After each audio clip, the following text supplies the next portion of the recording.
Bonjour. Comme on dit dans ma promotion, il n'est pas suffisant de comprendre la chimie, il faut la connaître. Et personnellement, j'ai une relation compliquée avec elle. Je l'aime à en mourir, et à force de l'aimer, je commence à la comprendre.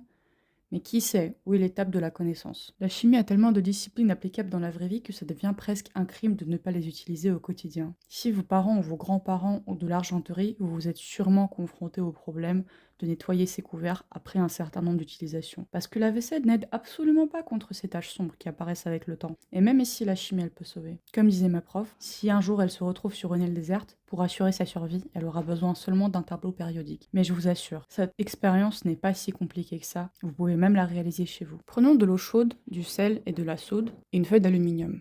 On pose la feuille d'aluminium dans un bol. Au-dessus vont nos objets en argent à nettoyer en prenant garde à ce que si vous avez plusieurs objets, qu'ils ne se touchent pas entre eux. Le tout on surpoudre de soude et de sel. On peut se permettre de mettre un peu plus que pas assez pour que la réaction ait lieu. Ajoutons l'eau chaude et observons. On voit que des bulles se forment à la surface de l'argent.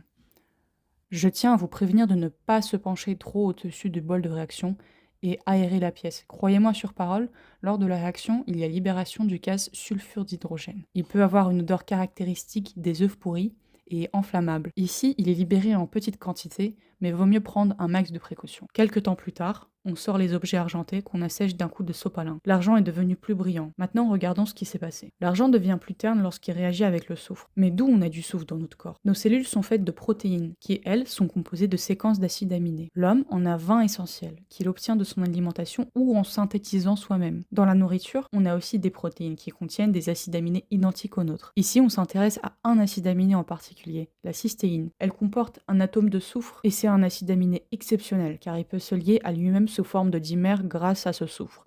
Quand ça a lieu, on appelle ça un pont disulfure. Et ben ce soufre peut se lier de manière ionique à l'argent. L'argent passe à son état ionique en contact avec l'oxygène de l'air et c'est à ce moment-là qu'il a la liaison avec l'ion de soufre. On obtient alors le sulfure d'argent de formule Ag2S. Il est de couleur noire et est responsable du dépôt formé sur l'argenterie. Mais pourquoi utiliser la soude, de l'aluminium et de l'eau chaude? La soude est un conducteur ionique plutôt bon. Imaginez deux équipes courir sur un terrain. Les cations chargeaient plus et les anions chargeaient moins. Sauf que chaque équipier a un partenaire auquel il se lie de l'équipe adverse, les plus et les moins. La soude leur permet de se déplacer plus vite et donc à la réaction d'aller plus rapidement. Comme ça, on peut attendre que quelques minutes et non pas plusieurs jours. L'aluminium permet la réduction de l'argent et donc du passage de l'état ionique à l'état atomistique, et donc ce qui lui permet la dissociation de soufre. Et finalement, l'eau chaude sert de catalyseur, elle dissout le bicarbonate de soude en ion, et la température élevée permet un échange plus rapide d'espèces ioniques. On obtient donc une sacrée soupe d'ions, et de l'argenterie propre. J'espère que ce sujet vous a plu, et vous a éclairci un peu les idées.